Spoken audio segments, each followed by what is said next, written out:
Let me share one quick Bible story with you. One quick Bible story will illustrate this point so beautifully. Jesus comes to the fork in the road. He knows if he turns left, he goes down to Jacob's well where Jacob met his wife. Jesus, a lot of men met their wives at wells. Jesus says to his disciples, y'all going straight. Going down to the village, I'm going to turn aside. He goes over to the well, and there's a woman comes to draw water at the well, and Jesus says to the woman, as if he's waiting on her to arrive. He knew he didn't have anything to dip water with when he left his men on the road, and he comes to the well, and here comes this half-breed, Gentile-ish woman. Nobody would respect her anywhere if they knew her. But they didn't know, she didn't know who he is. He just says to her, would you give me a drink of water? And she knows he's a Jew. And she laughs and she says, well, this is interesting. You, a Jew, asking me, a Samaritan, for a drink of water. Because she's playing now. She's got the dipper. She's got the bucket. He's got nothing. Otherwise, he would talk to her like a dog, like everybody else does.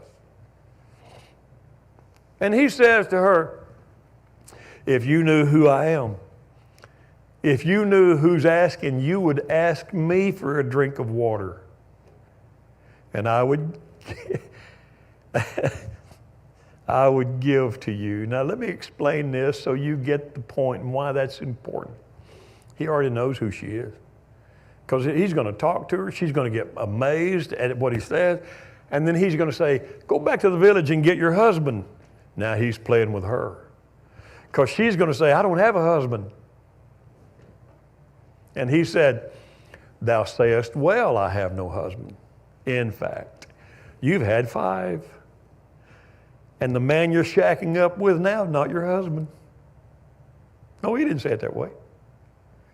But he knew all along she had had 5 divorces. And she had finally quit. Marriage and men ain't working with her. Now she's just going to live with a guy. And there's already enough reasons to throw stones at her. And let me back up for just a minute and remember this. Jesus knew all of that because he's telling her about her story. So let's back the clock up just a minute. And when he says to her, if you knew who's asking you for water, you would ask me for water and I would give it to you. Wait a minute. Do you know who she is? Yes. Do you know what she's done wrong? Yes. And I would give to you.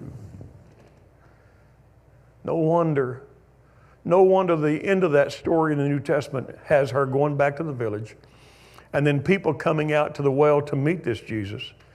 And you know how it wraps the story up? It says, and many came to believe in Christ that day because of her testimony. Let me rephrase it. Because of her words.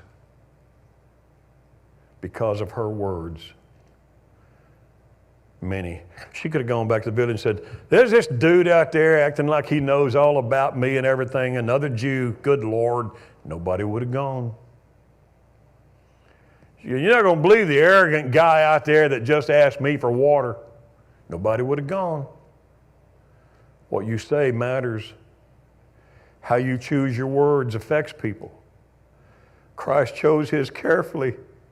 Thou sayest well. He could have shamed her in that moment. In that moment, he could have shamed her.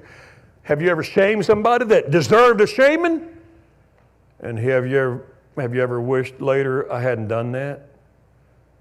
I wish I hadn't shamed him. Jesus didn't.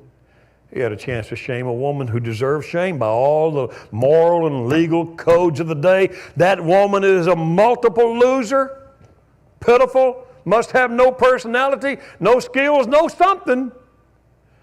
Easy target for any man to make fun of her. And Jesus says, if you knew who I am and who's asking, you would ask me for a drink and I would give it to you.